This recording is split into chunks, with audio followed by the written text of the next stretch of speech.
guys. My name's Raymond. I'm originally from a little island off the coast of Great Britain called Ireland. I don't know if you've heard of it before. I'll pick up this mic. Yeah, basically I'm from Ireland and I'm also a registered diabetic. People are always asking me, which type of diabetic are you? The good type or the bad type? I'm the good type in the sense that I have to inject myself 4 times a day or I'll die.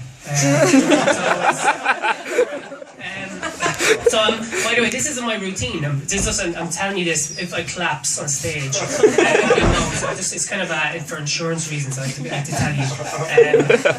Yeah. So if I do collapse, you know it's because I'm diabetic. Yeah. So yeah, of course I'm from Ireland.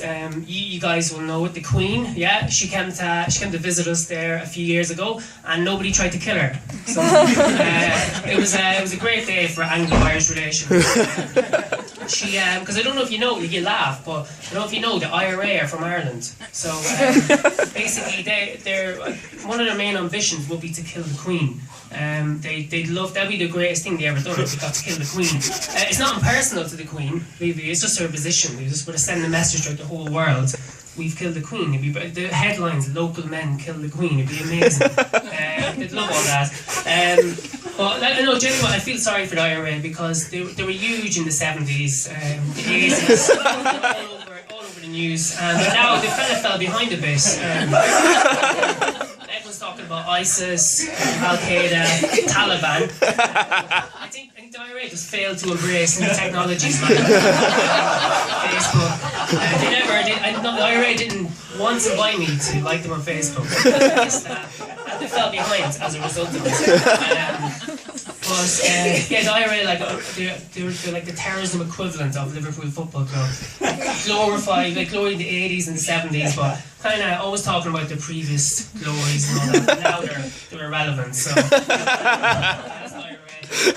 Yeah, the Queen came to visit. A lot of people, there's not that much to do in Ireland, honestly, despite what the Irish Tours Board tells you. Basically all you can do is drink, and it's a bit racist, I know, but it's true. What happened when the Queen did come to visit us, the first place they brought her was to the Guinness factory. I don't know if you know, but that's where they make fucking Guinness. So they brought her up there. It was an amazing moment, again, in Anglo-Irish relations. There was a big bar there, and this guy pulled her a pint of Guinness. There was a whole media attention around. Everyone was like, "Oh, what's going to happen?" So nervous. Like, it poured her a pint of Guinness, they planted it right in front of her, and then she gracefully nodded at the Guinness. What a great moment that was! It was, and it was just like, forget everything. Like, I love Britain. I genuinely do. I love it. Like, so forget everything. 800 years of oppression. It's all gone just because she nodded at our pint of Guinness. It was amazing. A lot of people, when I tell them, since I've been in London, they don't believe me at this moment. So what I done was I brought a photograph. Everyone can see that. That's the Queen. She's wearing green. She's making an effort. The Guinness there on the right, and there's some old man there. He wanted to drink the Guinness. Big mad racist head on him. So yeah, that's basically that's the Queen came to visit. So next to the top was Tinder. Does anybody know about Tinder or someone? So basically it's an app where you see people you fancy and you match with them, and then you try and have sex with them. That's how it works. That's a really good idea. I started doing this since I came to London. I met up with a girl last week.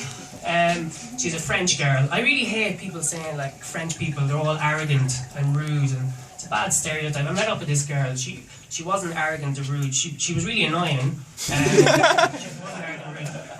It was a few days after the terrorism attacks in Paris, and she was really upset. She was really like emotional about it. She was telling me all about how she went to a vigil, and she was telling me how freedom to offend is, or freedom of speech is freedom to offend. She told me all this stuff, and I was like, yeah, this is bollocks. I didn't meet up with you to talk about terror. It felt like Newsnight or something. Look, from my point of view, I spent a whole week, I matched with her a week before. I spent a whole week flattering her, telling her all these compliments, and she's good looking and that. I was telling her jokes. She was like, "Oh, Raymond, you're so funny." So we've done all this, and then I meet up and she starts talking about terrorism. So it was a bit annoying. It's like me, if I met up with a girl next week, I'd be like, okay, she'd be like, how are you, Raymond? Yeah, I'm grand. Actually, I'm not, actually, I'm a bit upset today. She's like, why? Well, what happened? There was this thing happened in Ireland back 150 years ago, the famine. I know why you're laughing.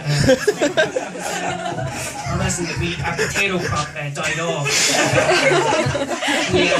A million people died of starvation, and another million emigrated.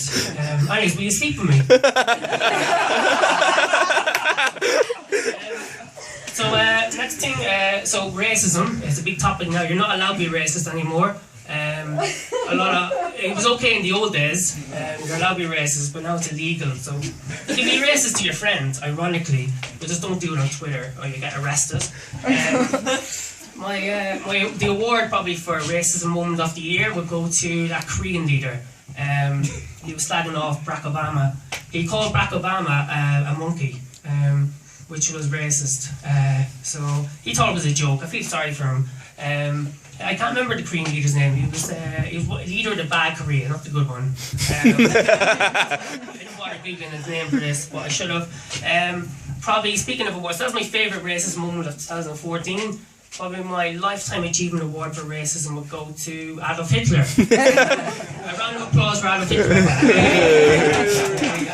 No, he deserves it. He's the best racist I've ever known. Unfortunately, he couldn't be here tonight to accept the award. But because he's dead, he snubbed us, he's dead, so he couldn't be here. No, if they let me, I asked, but they're like, I was going to have a montage of all Hitler's best moments. Under kind of some Coldplay music. I asked Jay and Rick said no. Sorry. But yeah, and people were saying, oh, who was second and third, so I have them written down here. So in second position for the best racist ever was Mussolini. Second. Third was Stalin. And fourth position was Jim Davidson. Remember, right? Thank you.